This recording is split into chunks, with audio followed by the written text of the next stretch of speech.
आओ बच्चों, आज मैं तुम्हें सुनाती हूँ एक चरवाहे की कहानी। बचाओ बचाओ, भेड़िया आया, भेड़िया आया। कोई जोर जोर से चिल्ला रहा था।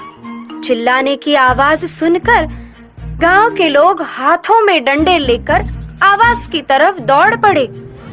वे कहते जा रहे थे, अरे डरना मत, हम आ रहे हैं तुम्हें बचाने के लिए, बिल्कुल मत डरना।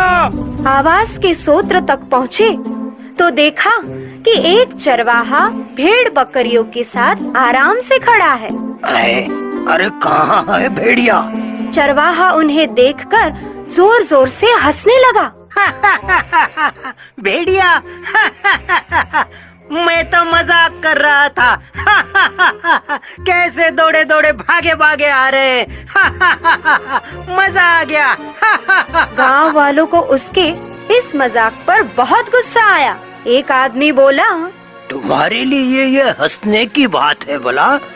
हम तुम्हारे लिए कितने चिंतित थे और तुम यहाँ केवल बातें बना रहे हो। अरे चलो रामू भैया, इसकी बातों में आकर हमने बेकार में ही अपना समय बर्बाद किया। चलो। पास खड़े दूसरे आदमी ने कहा। गांव वाले चले गए। चरवाहा गांव के छोटे से घर में अपनी माँ के साथ रहा करता था और रोज अपनी भेड़ चराने गांव की दूसरी ओर जंगल के पास जाया करता था। वह अक्सर सोचा करता कि ये भेड़ चराना भी कितना उबाऊ काम है। इसीलिए वह रोज खुद का मनोरंजन करने के लिए नए नए नुस्खे आजमाता रहता था। भेड़िए का भय फैलाना आजकल उसका नया शौक था।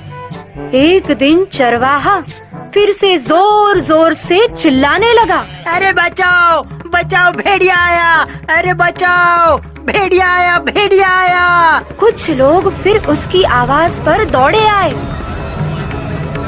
फिर चरवाहा खूब हंसा और गांव वाले खूब फनफनाए। फिर से एक दो बार उसने ऐसा मजाक किया, पर अब गांव में से कोई भी उस पर भरोसा नहीं करता था।